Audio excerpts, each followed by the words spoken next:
Hi, hello friends. Today we are going to see about basic concepts of set from class 11th. So first of all, we know what is set. Set is nothing but it's a collection of well-defined objects. Okay. For example, a cricket team, a crowd of people and a pack of cards. For example, a cricket team means each and every player is a elements of that team, isn't it? Which means this is a well-defined objects. So a collection of well-defined objects is a set.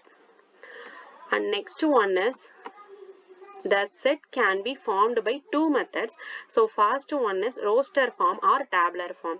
Roster form is nothing but A is equal to 1, 2, 3, 4, 5. Here 1, 2, 3, 4, 5 is the elements of that set A. And B is equal to A, B, C. A, B, C is called the elements of set B. So this is called roster form because every element within the bracket means it is called roster form or tabular form. And next one is set built as form. Set built as form is nothing but A is equal to x such that x is a natural number. So all the natural number it is in the set x, which means this is called set built as form. And also B is equal to y such that y is a whole number. So all the whole numbers it is in the set B. So this is so every built as every set can be formed by two methods. First one is roster form and second one is set built as form. Next we will see about types of sets. First one is empty set. Empty set is nothing but a set which contains no element, means this is called empty set. And it have another name, and there is null set or void set. For example, A is equal to x. X is a natural number 1 less than x less than 2. Which means what is the natural number in between 1 and 2? No, isn't it? Because which means we can get A is equal to null set or empty set. And next one is singleton set. Singleton set is nothing but a set which contains only one element, means it is called singleton set. For example, B is equal to x. X is a whole number and in between 2 and 4, which means what is the value between 2 and 3? We can get 3 only, isn't it? Because the set B is equal to 3. 3 is the element of set B, which means we can get only one element. So this is called a singleton set. Okay. So next one is finite and infinite sets. A set which consists of a finite number of elements means this is called a finite set. For example, A is equal to 1, 2, 3, 8, 6. B is equal to x such that x is an integer in between -1 less than x less than 4. This is also a countable set, isn't it? Because we can do countable these two sets A and B. So a set which consists of a finite number of elements means, and it is called finite sets. Okay. A set which consists of an infinite number of elements means it is called infinite set. For example, A is equal to x. X is a whole number. So can you say the biggest whole number? No, we can't to say because the number cannot have an end, isn't it? So this is called infinite number of set. So this is called infinite set. So next one is equal sets. Two sets A and B are said to be equal means if every element of A is also an element of B or vice versa. For example, A is equal to 1, 4, 3, 7, 8. This is elements of set A.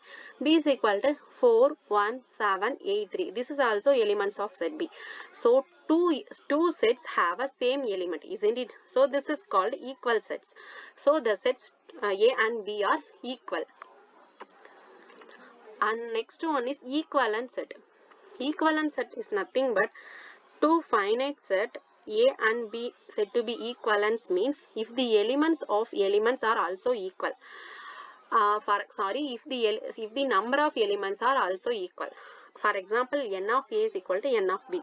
N of A is nothing but number of elements in A. N of B is nothing but number of elements in B. So A is equal to x such that x is a natural number 3 less than or equal to x less than 8. So we can get A is equal to in between 3 and 8, isn't it? So we can get A is equal to 3, 4, 5, 6, 7 and n of A is nothing but the number of element, which means 1, 2, 3, 4, 5 element it is in the set A. So n of A is equal to 5. and set B is equal to y such that y is the integers minus 3 less than y less than or equal to 2. So we can get B is equal to minus 2, minus 1, 0, 1, 2. Here number of elements B is equal to 5. Here A and B are called equivalent sets because A and B are because n of A and n of B have a same number of elements. So this is called equivalent sets. And next one is subset. What is subset? Subset is nothing but a set A is said to be a subset of B means if every element of A belongs to set B. So we can write A subset of B means if X belongs to A. X is nothing but element of A and X belongs to B. For example, A is equal to 1, 3, 5 and B is equal to 1, 2, 3, 4, 5. Here A subset of B, because every element of A is also it is in B, isn't it? So B is a super subset of A. Okay, and some rules is it is in there. The empty set is a subset of every set. So this is a main notes. The empty set is a subset of every set, and the total number of subsets of a finite set containing n elements means it is in 2 power n. Okay, and next one is power set. Power set is nothing but the collection of all subsets of a set A is called the power set of A. It is denoted by the notation P of A. A power set is nothing but set of all subset empty set and it is in the original set itself. Okay. For example, A is equal to 1, 2, 3.